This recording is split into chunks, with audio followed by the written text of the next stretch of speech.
It was the mid-19th century, and America was a nation on the brink, torn between North and South, between freedom and slavery, between compromise and collapse. The promise of liberty that birthed the United States now threatened to tear it apart. 11 states would secede. A bloody civil war was brewing. Over 600,000 lives would be lost. In the midst of this chaos, emerged a man from the backwoods of Kentucky.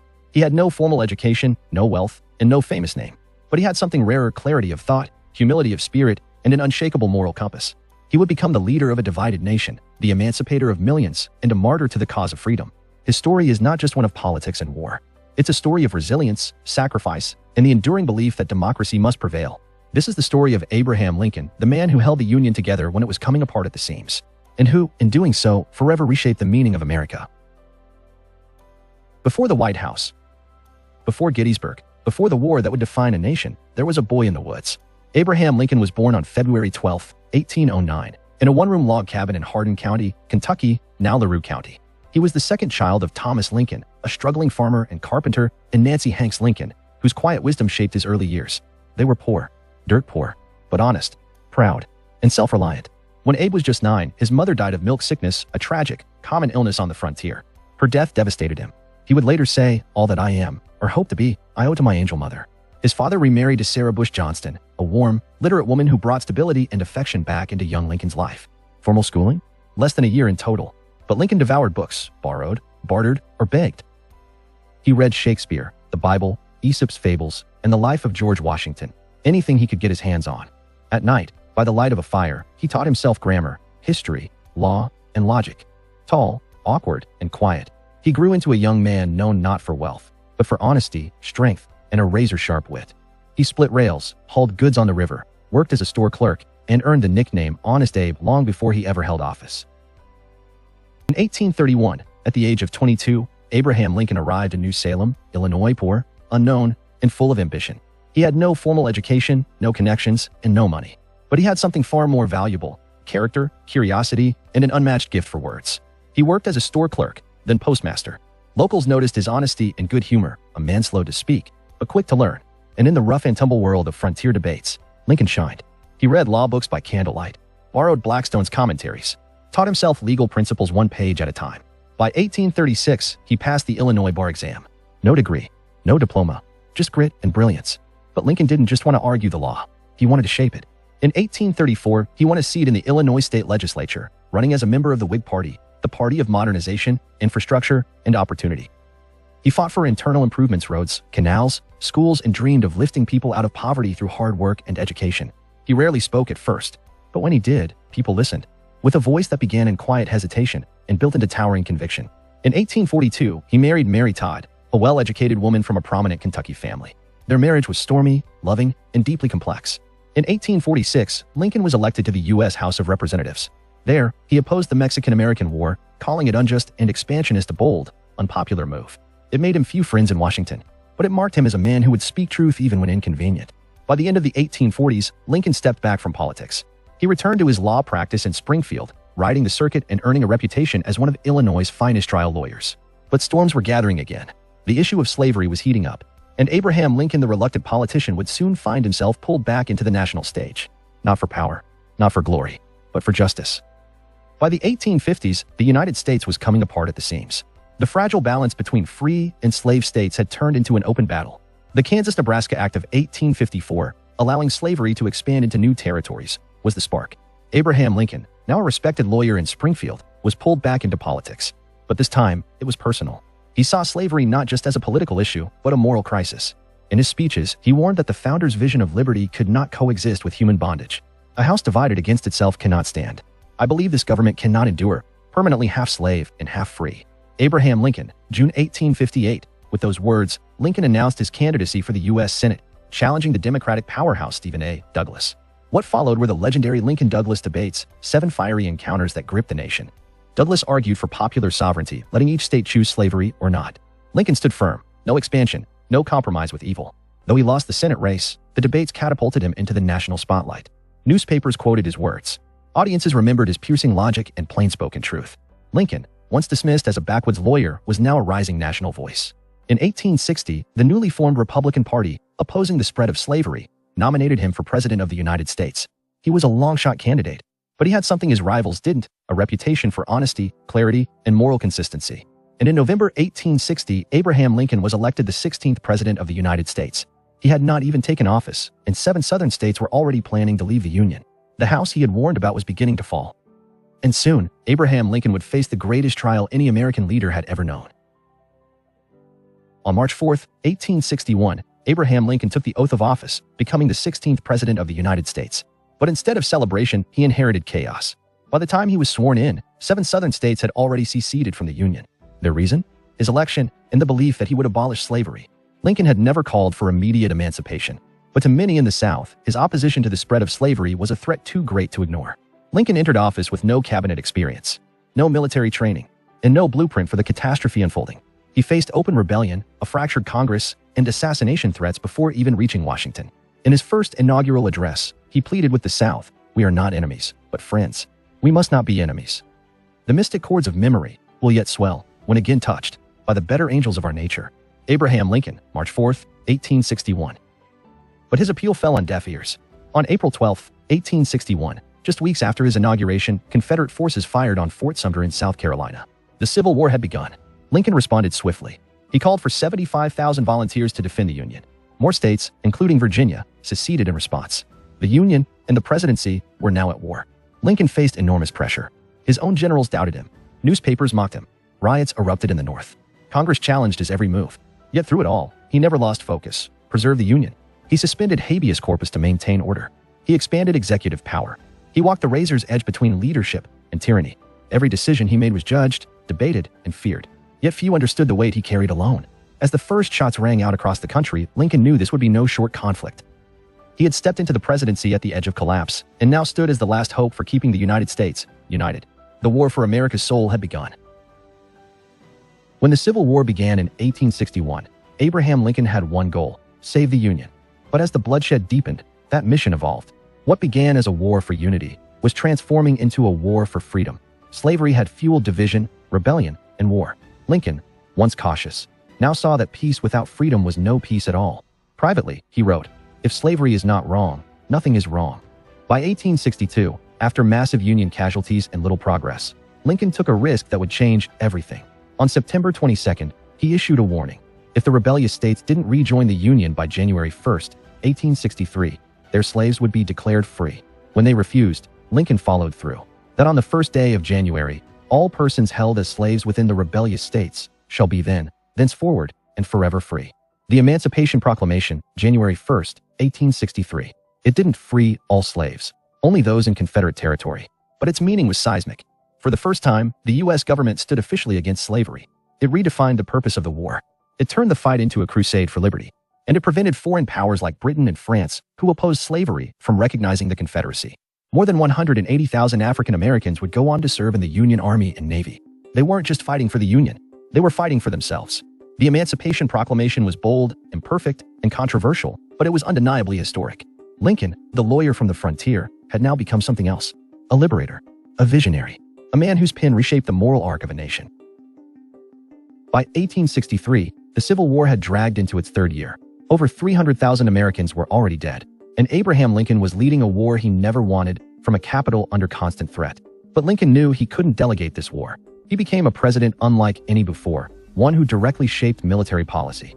At first, he placed his hopes in cautious generals: McClellan, Burnside, Hooker, all of whom failed to deliver decisive victories. Frustrated, Lincoln famously quipped, "If General McClellan does not want to use the army, I would like to borrow it for a while." Eventually, he found his man, Ulysses S. Grant, relentless, fearless, and willing to fight.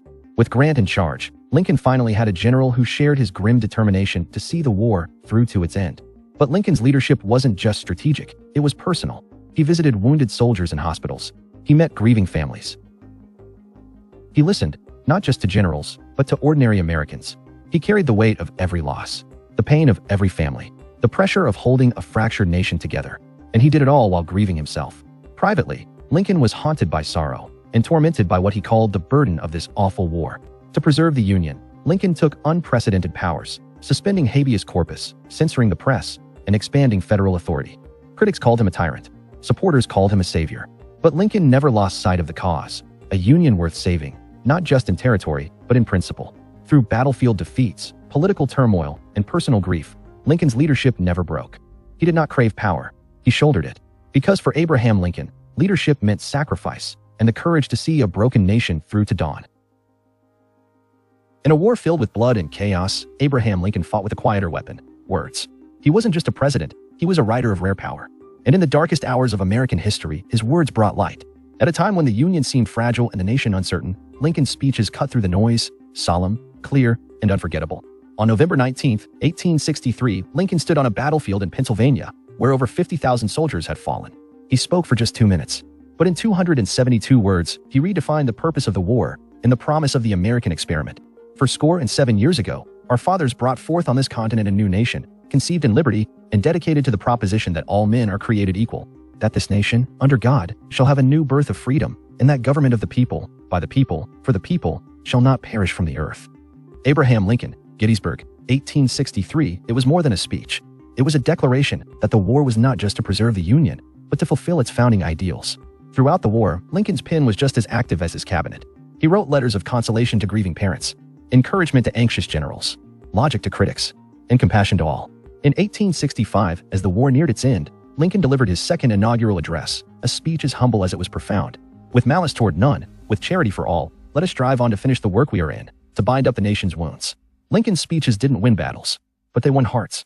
They reminded a divided country of its shared destiny. They planted hope where there was ruin.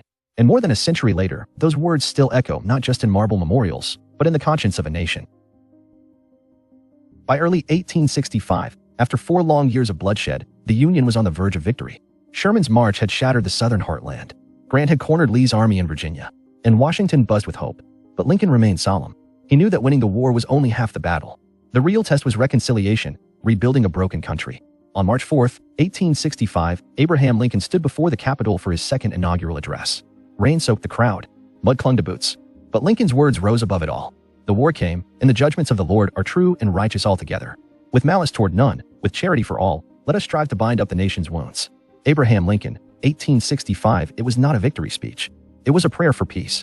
On April 9, 1865, just 5 weeks later, Confederate General Robert E. Lee surrendered to Grant at Appomattox Courthouse. The Civil War was over. 620,000 Americans were dead. But the Union had survived. Lincoln, exhausted but relieved, walked the streets of Richmond, the fallen Confederate capital, to thunderous cheers from newly freed slaves. In that moment, the promise of a new America seemed within reach. 5 days later, on April 14, 1865, Lincoln attended a play at Ford's Theater with his wife. At 10:15 p.m., actor and Confederate sympathizer John Wilkes Booth crept into the presidential box and fired a single bullet into the back of Lincoln's head. The president was carried across the street to a boarding house, where he died the next morning, April 15, 1865, at the age of 56. Now he belongs to the ages. Secretary of War Edwin Stanton Lincoln did not live to see the nation he saved rebuilt. But in death, he became more than a leader. He became a symbol of unity, of sacrifice, of the enduring power of ideas. His final victory was not on a battlefield, but in the heart of a divided nation, slowly learning to heal. When Abraham Lincoln died at 7:22 a.m. on April 15, 1865, the United States fell silent. He had guided the country through its bloodiest war, freed millions from bondage, and lived long enough to see peace, but not to enjoy it. Now, the man who saved the Union was gone. News of Lincoln's death spread like wildfire. In the North, churches tolled their bells. Stores closed. Flags hung at half-staff. Even hardened war veterans wept. In the South, even among former enemies, some mourned the death of the one man who might have offered reconciliation without revenge. For Black Americans, his death felt deeply personal. To many, he wasn't just the president, he was a liberator. Lincoln's body was taken to the White House, then to the Capitol Rotunda, where thousands filed past in hushed reverence. From there, he began his final journey, a 1,600-mile funeral train that retraced his 1861 route to Washington. City after city, Americans lined the tracks, some saluting, others sobbing, to say goodbye to the man they now called Father Abraham. On May 4, 1865, Lincoln was laid to rest in Oak Ridge Cemetery, Springfield, Illinois, not far from where his journey had begun. His tomb would become a national monument, visited by generations who never knew him in life, but came to admire him in death. Abraham Lincoln had entered the White House a controversial figure, mocked, doubted, and vilified. But he left it revered, mourned, and immortalized. In mourning him, the nation found unity once more, even if only briefly. He was no longer just a president. He was now a martyr for freedom, and a symbol of America's better angels. Abraham Lincoln's life ended with a single bullet, but his legacy would echo through centuries. He had been born in a log cabin, raised in poverty, self-taught and self-made. He led a fractured nation through its darkest hour, not with charisma or privilege, but with conviction, humility, and astonishing moral clarity. Lincoln's words have been carved into stone and stitched into the soul of America. His belief in liberty, equality, and democracy has guided civil rights movements, inspired presidents, and echoed in every struggle for freedom. To millions around the world, Lincoln is not just an American hero, he is a global symbol of justice and perseverance. The Lincoln Memorial, unveiled in 1922, became more than a tribute, it became a temple of American ideals. Millions visit each year to stand beneath his statue, to read the Gettysburg Address, and to reflect on the fragile promise of democracy. His face graces currency. His name echoes in schools, towns, and history books. Yet for all his greatness, Lincoln never claimed perfection. He doubted himself. He grieved. He grew. What set him apart was not that he always knew the right answer, but that he never stopped searching for it. He reminded the world that real leadership means empathy, that true strength is rooted in kindness, that hope is worth fighting for. More than 150 years later, Abraham Lincoln's legacy endures, not just in the annals of power, but in the hearts of everyday people. He was a president, a poet, a liberator, and above all, a man who believed in the better angels of our nature. His story is not just America's. It belongs to all who seek freedom, justice, and the courage to stand for both.